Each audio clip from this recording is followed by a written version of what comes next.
ಶ್ರೀ ಗಣಪತಿ ಶಾರದಾ ಗುರುಭ್ಯೋ ನಮಃ. ಯತ್ರ ಯೋಗೇಶ್ವರ ಕೃಷ್ಣೋ ಯತ್ರ ಪಾರ್ಥೋ ಧನುರ್ಧರಃ ತತ್ರ ಶ್ರೀ ವಿಜಯ ಭೂತಿರ್ಧ್ರುವ ನೀತಿರ್ಮತಿರ್ಮಮ. ಶ್ರೋತೃಗಳಿಗೆ ಶ್ರೀ ಅಳಸಿಂಗರಾಚಾರ್ಯ ವಿರಚಿತ ಶ್ರೀ ವ್ಯಾಸ ಮಹರ್ಷಿ ಪ್ರಣೀತ ಶ್ರೀಮನ್ ಮಹಾಭಾರತದ ಸ್ತ್ರೀ ಪರ್ವದಲ್ಲಿ ಯುಧಿಷ್ಠಿರನು ಕೃಷ್ಣನೇ ಮುಂತಾದವರೊಡನೆ ಧೃತರಾಷ್ಟ್ರನ ಸಮೀಪಕ್ಕೆ ಹೋಗಿ ಆತನಿಗೆ ನಮಸ್ಕರಿಸಿದುದು.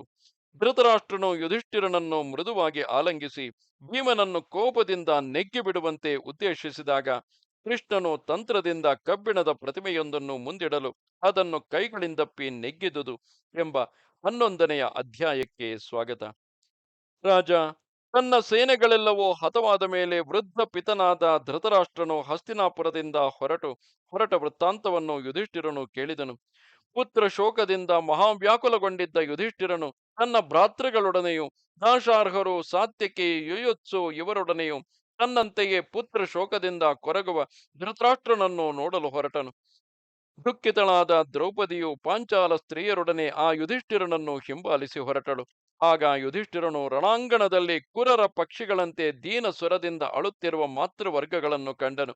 ಅಲ್ಲಿ ಆ ಸ್ತ್ರೀಯರೆಲ್ಲರೂ ಧೃತರಾಷ್ಟ್ರನನ್ನು ಸುತ್ತಿ ಮುತ್ತಿ ನಿಂತು ಕೈಗಳನ್ನು ನೀಡಿ ಮಹಾವ್ಯಸನದಿಂದ ರೋಧಿಸುತ್ತಾ, ಅಯ್ಯೋ, ಈ ರಾಜನ ಧರ್ಮಜ್ಞತೆ ಎಲ್ಲಿ ಹೋಯಿತು? ಆ ದಯೆ ಎಲ್ಲಿ ಹೋಯಿತು? ತಂದೆಗಳನ್ನು, ಒಡಹುಟ್ಟಿದವರನ್ನು, ಗುರುಗಳನ್ನು, ಗುರುಪುತ್ರರನ್ನು, ನಂಟರನ್ನು ಕೈಯಾರೆ ಕೊಂದನಲ್ಲವೇ? ಓ ಮಹಾಬಾಹುಗಳೇ, ಆ ದ್ರೋಣನನ್ನು, ಭೀಷ್ಮನನ್ನು, ಅಳಿಯನಾದ ಜಯದ್ರಥನನ್ನು ಕೊಂದು ರಾಜ್ಯ ಪರಿಪಾಲನ ಮಾಡುವುದರಲ್ಲಿ ನಿಮಗೆ ಮನಸ್ಸು ಹೇಗೆ ಪ್ರವರ್ತಿಸಿತು?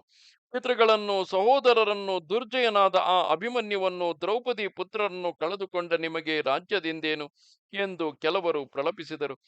ಇನ್ನು ಕೆಲವರು ಕೈಗಳನ್ನು ಮೇಲಕ್ಕೆತ್ತಿಕೊಂಡು ದೈನ್ಯದಿಂದ ಹೋ ಎಂದು ಕೂಗಿದರು. ಹೀಗೆ ಪಾಂಡವರಿಗೆ ಪ್ರಿಯರಾದ ಅಭಿಮನ್ಯು ಮುಂತಾದವರಿಗಾಗಿಯೂ ಅಪ್ರಿಯವಾದ ದುರ್ಯೋಧನಾದಿಗಳಿಗಾಗಿಯೂ ವ್ಯಾಕುಲ ಪಡುವ 100 ಮಂದಿ ಸ್ತ್ರೀಯರು ಆ ರಾಜನ ಸುತ್ತಲೂ ಇದ್ದರು. ಧರ್ಮರಾಜನು ಅವರೆಲ್ಲರನ್ನೂ ದಾಟಿ ದೊಡ್ಡಪ್ಪನ ಬಳಿಗೆ ಬಂದು ಆತನನ್ನು ನಮಸ್ಕರಿಸಿದನು. ಆಮೇಲೆ ಪಾಂಡವರೆಲ್ಲರೂ ಕ್ರಮವಾಗಿ ತಮ್ಮ ಹೆಸರುಗಳನ್ನು ಹೇಳಿಕೊಳ್ಳುತ್ತಾ ಆ ರಾಜನಿಗೆ ನಮಸ್ಕರಿಸಿದರು. ಪುತ್ರ ಶೋಕದಿಂದ ತಪಿಸುತ್ತಿದ್ದ ಧೃತರಾಷ್ಟ್ರನು ತನ್ನ ಪುತ್ರ ಮರಣಕ್ಕೆ ಕಾರಣನಾದ ಆ ಯುಧಿಷ್ಠಿರನನ್ನು ಪ್ರೀತಿ ಇಲ್ಲದ ಹಾಗೆಯೇ ಅಲಕ್ಷ್ಯ ಭಾವದಿಂದ ಅಪ್ಪಿಕೊಂಡನು. ಹೀಗೆ ಧರ್ಮರಾಜನನ್ನು ಅಪ್ಪಿಕೊಂಡು ಅವನನ್ನು ವಿಚಾರಿಸಿದ ಮೇಲೆ ಭೀಮನು ಬಂದು ನಿಂತಾಗ ಕ್ರೂರ ಮನಸ್ಸುಳ್ಳ ಆ ಧೃತರಾಷ್ಟ್ರನು ದುಃಖ ಕೋಪಗಳಿಂದ ಬೆಂಕಿಯಂತೆ ಉರಿಯುತ್ತಾ ಆಲಿಂಗನ ವ್ಯಾಜದಿಂದ ತೋಳುಗಳಿಂದಲೇ ಭೀಮನನ್ನು ನೆಗ್ಗಿ ದಹಿಸಬಿಡಬೇಕೆಂದು ಆಲೋಚಿಸಿದನು. ಕೋಪವೆಂಬ ಗಾಳಿಯಿಂದ ಉರುಬಲ್ಪಟ್ಟ ಅವನ ಶೋಕಾಗ್ನಿಯು ಭೀಮಸೇನನೆಂಬ ಕಾಡನ್ನು ಕ್ಷಣಮಾತ್ರದಲ್ಲಿ ದಹಿಸಿ ಬಿಡುವಂತೆ ತೋರಿತು. ಆಗ ಕೃಷ್ಣನು ಭೀಮನ ವಿಷಯದಲ್ಲಿ ಧೃತರಾಷ್ಟ್ರನಿಗಿರುವ ಅಮಂಗಳಕರವಾದ ಅಭಿಪ್ರಾಯವನ್ನು ತಿಳಿದು ತನ್ನ 2 ಕೈಗಳಿಂದಲೂ ಭೀಮನನ್ನು ತಟ್ಟನೆ ಹಿಂದಕ್ಕೆಳೆದು ಅವನಿದ್ದ ಸ್ಥಳದಲ್ಲಿ ಕಬ್ಬಿಣದಿಂದ ತಯಾರಿಸಿದ ಭೀಮನ ಆಕೃತಿಯೊಂದನ್ನು ತಂದಿಟ್ಟನು. ಮಹಾಬುದ್ಧಿಶಾಲಿಯಾದ ಶ್ರೀಹರಿಯು ಮೊದಲೇ ಆ ಧೃತರಾಷ್ಟ್ರನ ದುರುದ್ದೇಶವನ್ನು ತಿಳಿದು ಅದಕ್ಕೆ ತಕ್ಕ ಉಪಾಯವನ್ನು ಮಾಡಿದ್ದನು. ಧೃತರಾಷ್ಟ್ರನು ಆ ಕಬ್ಬಿಣದ ಪ್ರತಿಮೆಯನ್ನೇ ನಿಜವಾದ ಭೀಮಸೇನನೆಂದು ಭಾವಿಸಿ ಅದನ್ನು ತನ್ನೆರಡು ಕೈಗಳಿಂದಲೂ ತಬ್ಬಿಕೊಂಡು ನೆಗ್ಗಿಬಿಟ್ಟನು.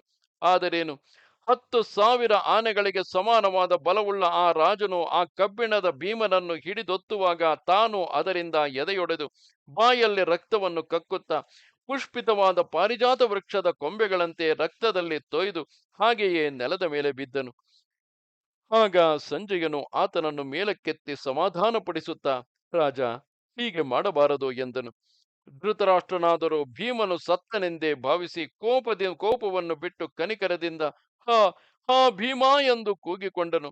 ಆಗ ಕೃಷ್ಣನು ನಿಜವಾಗಿ ಧೃತರಾಷ್ಟ್ರನು ಕೋಪವನ್ನು ಬಿಟ್ಟು ಭೀಮಸೇನನ ವಧದಿಂದ ದುಃಖಿಸುವನೆಂಬುದನ್ನು ತಿಳಿದು, ಪ್ರಭು ಧೃತರಾಷ್ಟ್ರ, ನೀನು ವ್ಯಸನ ಪಡಬೇಡ. ನೀನು ಭೀಮನನ್ನು ಕೊಲ್ಲಲಿಲ್ಲ. ನೀನು ನೆಗ್ಗಿ ಪುಡಿ ಮಾಡಿದುದು ಕಬ್ಬಿಣದಿಂದ ನಿರ್ಮಿಸಿದ ಭೀಮಸೇನನ ಪ್ರತಿಮೆಯು.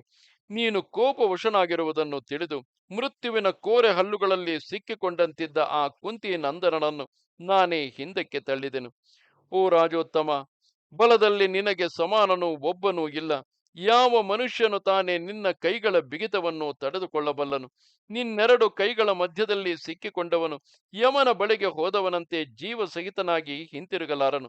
ಆದುದರಿಂದ ಹಿಂದೆ ಯುದ್ಧಾಭ್ಯಾಸಕ್ಕಾಗಿ ನಿನ್ನ ಪುತ್ರನು ಮಾಡಿಸಿದ್ದ ಭೀಮಸೇನನ ಪ್ರತಿಮೆಯನ್ನೇ ನಿನಗೆ ಈಗ ಕಾಣಿಕೆಯಾಗಿ ಅರ್ಪಿಸಿದೆನು.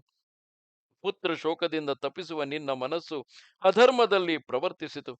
ಆ ಕಾರಣದಿಂದಲೇ ನೀನು ಭೀಮಸೇನನನ್ನು ಕೊಲ್ಲಲಪೇಕ್ಷಿಸಿದೆ. ನೀನು ಭೀಮನನ್ನು ಕೊಲ್ಲಲು ಉದ್ದೇಶಿಸುವುದು ಉಚಿತವಲ್ಲ.